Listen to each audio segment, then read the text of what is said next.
2வது 36 வாசிங்க. அதே அதிகாரம் 36.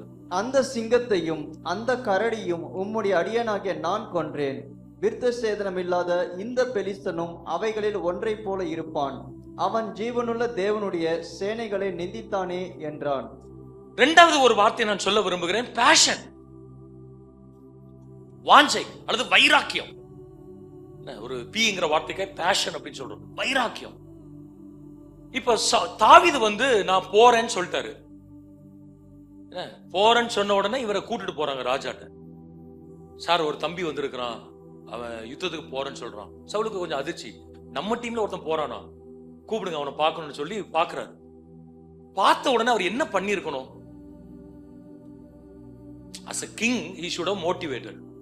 அப்படிதானே? தம்பி நீ போப்பா, நாங்க பேக்கப் பண்றேன், என் டீம் உனக்கு பேக்கப் பண்ணோம், இவங்க அவ்வளவு பேரும் யூனிஃபார்ம் போட்டு அவ்வளவு பேரும் உனக்கு பின்னாடி வருவாங்க, நீ போறங்கிறது ரொம்ப சந்தோஷம், நீ தைரியமா போ, இந்த என் ஷூ வச்சுக்கோ, என் ஆயுதத்தை வச்சுக்கோ, உனக்கு என்ன வேணும் கேளு, இப்படிதானே சொல்லி இருக்கணும். இவன் என்ன சொன்னா?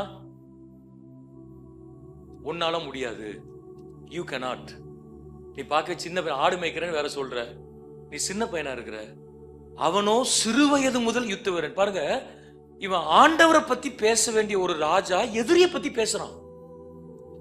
போறன்னு சொல்ற ஒரு சின்ன பையனை போகாதங்கிறான்.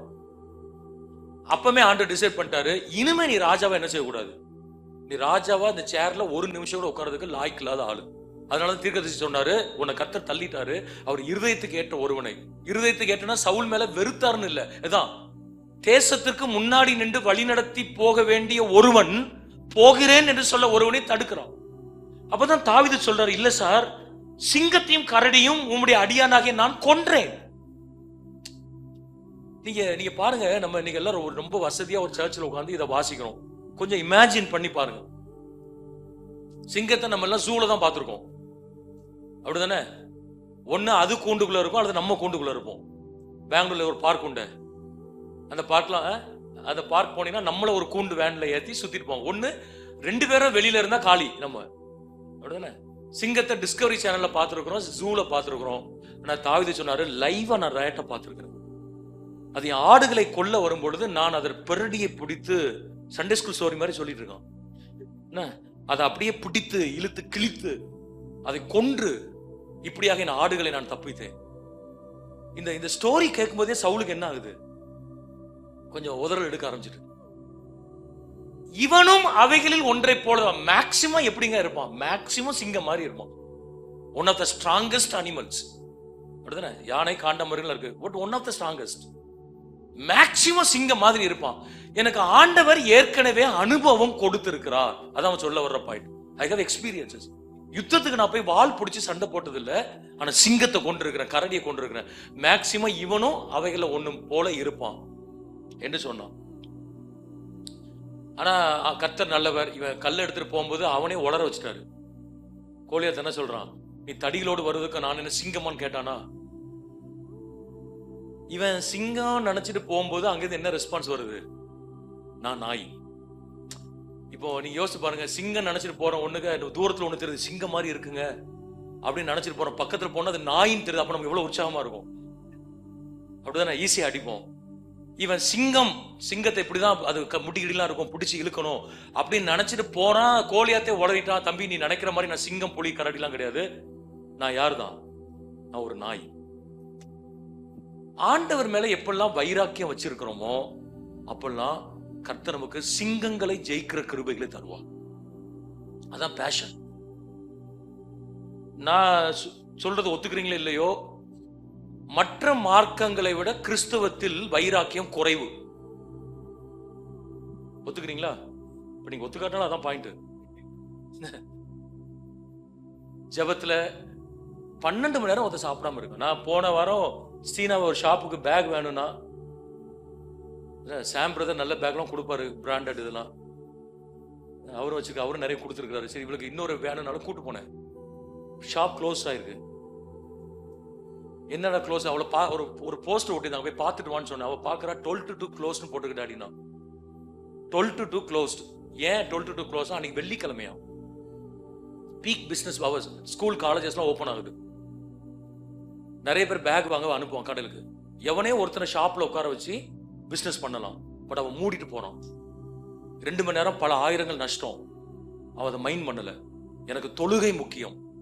எத்தனை கிறிஸ்தவங்க கடையை மூடிட்டு சர்ச்சுக்கு வராங்க, அல்லது சர்வீஸ்க்கு போயிட்டு கடையை திறக்கிறாங்க? யோசிச்சு பாருங்க. கல்யாணம்னா சர்ச்சுக்கு வர மாட்டோம். உங்களை சொல்ல, நீங்க நல்ல ஆட்கள். என்ன பிரதர் காணுனா, மாமா பையனுக்கு கல்யாணம் அப்படிமோ. ஆனா அவன் கடையை பிசினஸ் க்ளோஸ் பண்ணிட்டு போறானே, திருப்பதிக்கு நடந்து போறான் செருப்பு போடாம. நம்ம அப்துல்லாபுரத்துக்கு யோசிக்கணும், நேரடி அதையும் சொல்லிக்கணும். ஃபியூச்சர் சர்ச் அப்துல்லாபுரம் தான். என்ன அன்னைக்கே கேட்டான், என்ன பாச அப்துல்லாபுரத்துல போய் இடம் வாங்கியிருக்கீங்க? அவன் சொல்றான், திருப்பதி சார், திருப்பதிக்கு தான் சார் போறேன். நம்ம அப்துல்லாபுரம் போறோமா? நீங்க சிஎம்ஸ்ல இருந்து அப்படி ராணிப்பேட்டை கேம்பஸ்ல இருந்து காந்தி நகர் வெஸ்ட்டுக்கு வர்ற டைம்ல நீங்க அப்துல்லாபுரம் போயிட்டு திரும்ப கிரீன் சர்க்கிள் வந்துடலாம். டிராபிக் கிடையாது. மெயின் ரோடு, நமக்கு மெயின் ரோடு வந்து ஜஸ்ட் 1/2 கிலோமீட்டர். அந்த லேண்ட் முடிஞ்சா நம்மளாம் போய் பார்க்க போறோம். ஒரு நாள் பார்த்து ஜோம் பண்ணுவோம். இப்போ போய் திடீர்னு கூட்டம் நின்னா பிரச்சனை ஆயிடக்கூடாது. அப்துல்லாபுரமா அப்படின்னு நம்ம கேட்கிறோம். அவன் just Tirupati sir, Tiruvannamalai sir. Tiruvannamalai போய் கிரிவலத்துல நிக்கிறான் லட்சக்கணக்கில். கிரிவலத்துல என்னைக்கு நம்ம நைட்டு நின்றுருக்கோம் யோசிச்சு பாருங்க. வேளாங்கண்ணில முழங்கல் போட்டு நடக்கிறான். தெய்வங்கள் இல்லாத ஒன்றை தேடி எதையோ ஒரு மனசுல வச்சு, ஏதோ ஒரு பாரம், ஒரு தேவை, ஒரு ஏக்கம், ஒரு விடுதலை வேணும்னு சொல்லி தெய்வம் இல்லாதவைகளை நினைத்து அவ்வளவு வெறி வைராக்கியம் பாராட்டணும்னு சொல்றான். நீங்களும் நானும் வணங்குகிற தெய்வம் உண்மை உள்ள ஒரு தெய்வம். எத்தனை பேர் முழங்கால நிக்கிறோம் யோசிச்சு பாருங்க. அன்னைக்கெல்லாம் முழங்கால் போட வச்சாங்க. நான் சொல்லியிருக்கேன், ஜான் ஒரு நாள் சிஎஸ்சிக்கு தான் போயிட்டு இருந்தோம் ஆரம்பத்தில். ஜான் ஒரு உபதேசர் உண்டு, ஒரு ஹெட்மாஸ்டர் சார் ஐயா. ஐயர் மாசம் தான் வருவார். நீங்கள் சில காலம் அவரை காண்பீர்கள், பின்பு காணாது இருப்பீர்கள். அப்புறம் வரமாட்டார். அவரு வரமாட்டேன்னா அவருக்கு நிறைய சர்ச்சஸ் இருக்கும் பாஸ்டரேட்ல. உபதேசர் ஐயா தான் நடத்துவாரு. அவரு இப்பொழுது நாம் ஜெபிப்போம் சொல்லுவாரு. சொல்லிட்டு இப்படி பாப்பாரு, முழங்கால் போடுங்க. என்னோட சிஸ்டர்ஸ் 2 பேரும் உட்காந்துருக்காங்க, வந்திருக்காங்க. அவங்களுக்கு தெரியும். பேரை சொல்லி சொல்ல, ஸ்டான்லி முழங்கால் போடும்பார். இனி என்ன முழங்கால் போட முடியாத உனக்கு? மைக்ல திட்டுவாரு. முழங்கால் போட வைத்தார்கள் அன்றைக்கு திருச்சபைகள்ல. இன்னைக்கு நம்ம எத்தனை பேருக்கு முழங்கால் போட்டு ஜெபம் பண்றோம்? 86 வயசு ஒரு பாட்டிக்கு நான் ஞானசானம் கொடுத்தேன், ஒரு அம்மா. அதுவும் கம்யூனிஸ்ட், பேர்லாம் சொல்லலன்னா, நம்ம ஊர்ல கம்யூனிஸ்ட் ஃபேமிலி. தெரிஞ்ச கொன்றுவாங்க, கழுத்தை எடுத்துருவாங்க. அவங்க கணவன் பிள்ளைகள்லாம் ஊர்ன கம்யூனிஸ்ட், கடவுள் இல்லை என்று சொல்லுகிற தீக்கா இயக்கத்தினர். அதுல ஒருத்தர் ப்ரொஃபசர், கருப்பு சட்டை போட்டு மேடையே பேசுவாரு. வெள்ளூர்ல நீங்க யோசிக்காது, வெள்ளூர் இல்லைன்னு சொல்லிட்டேன். அவரோட அம்மாவா அப்படிலாம் யோசிக்க வேண்டாம். அந்த அம்மா ரசிக்கப்பட்டாங்க, ஞானசானம் எடுத்தாங்க. ஒரு டாக்டர் வீட்டுல பாத் டப்ல ஞானசானம் ரகசியமா கொடுக்க சொன்னாங்க, கொடுத்தேன். நான் 100 பேர் கொடுத்துருக்கிறேன். பட் அந்த ஞானசானம் எனக்கு மறக்க முடியாது. நேர் முழங்கால் ஜெபம் பண்ணுவோம். 86 வயசு. நான் கூட உட்காருங்கம்மா, நீங்க சேர்ல உட்காருங்க, ஜெபம் அப்படின்னா நேர் முழங்கால். சாகர வராதான். நம்ம பிள்ளைகள் எத்தனை பேர் முழங்கால் போடுறாங்க?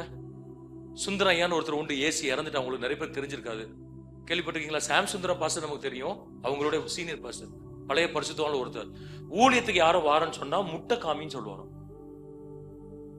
அதுதான் என்ட்ரி. ஏசிய சர்ச்சில் அன்னைக்கு என்ட்ரியா தான். இந்த அசம்பிளி சாக்கார் மாதிரி பைபிள் காலேஜ்லாம் அப்போ கிடையாது அவங்களுக்கு. முட்டை காமி, இந்த முட்டை வச்சுட்டு நீ எதுக்கடா ஊழித்து வரேன்னு கேட்பாராம். அதுல காய்ச்சி போயிருக்கணுமா, காய்ச்சி போய் அது கலண்டு வரணுமா. ஊழியக்காரன்னா எங்க தெரியணும்? உன் தியாலஜிக்கல் டிகிரிஸ் கிடையாது, சர்டிபிகேட்ஸ் கிடையாது, உன் முழங்கால தெரியணும். போய் இன்னும் கொஞ்ச நாள் கழிச்சு வான்னு சொல்லுவாராம். சோ நம்ம எதுல வைராக்கியம் பாராட்டுறோம்? ஜெபத்துல பாராட்டுறோமா? வசனம் படிங்கன்னு சொன்ன 8 பேர் பிரைஸ் வாங்குறீங்க. உங்களை திட்டல சொல்றேன் என்ன, அதுல 8 பேர்ல பாதி பேர் ரிட்டையர்டான ஆட்கள். வாலிபர்ல என்ன பண்றீங்க? ஏன் எழுதல? யோசிச்சு பாருங்க, எழுதல. இன்னைக்கு பைபிள் படிக்கிறதே நமக்கு பெருசா இருக்கு. எதை போனா போதுன்னா அவர் சொன்னாரு, ஒரு 2 மெடிடேஷன் எழுதிட்டு போவோம். ஜூன் மாசம் தானே சொல்லியிருக்காரு, அப்புறம் அதோட முடிஞ்சு போச்சு, இந்த பார்த்துட்டு போயிட்டு ஓட போறோம். இல்ல, நீ எனக்கு எழுதல, நான் எழுதுறேன். நான் இன்னைக்கு வரையும் டைரியில எழுதுறேன், பேட்ல எழுதுறேன். நான் என் பிள்ளைகளை எழுத சொல்றேன், ஃபோர்ஸ் பண்றேன். ஸ்பிரிச்சுவல் மேட்டர்ஸ்னு வரும்போது நோ காம்ப்ரமைஸ். நீங்க அதுல எவ்வளவு அன்பான பேரண்ட்ஸா இருந்தாலும் ஸ்ட்ரிக்ட் ஆயிரணும். ஜெபம் பண்ணு, ஃபாஸ்டிங் இரு, ஒரு நாள் சாப்பிடாட்டி நீ சாக மாட்டேன்னு சொல்லணும் பிள்ளைக்கு. சாப்பாடு கொடுக்க கூடாது, செய்யக்கூடாது வீட்டுல. Compulsory fasting. அல்லேலூயா. சத்தமே இல்ல. இல்ல பாஸ்டர் அப்படிலாம் கிடையாது, சாய்ஸஸ் ஒண்ணு இருக்கு, அதெல்லாம் கிடையாது. டாக்டர்ஸே என்ன சொல்றீங்க, அப்படிதானே?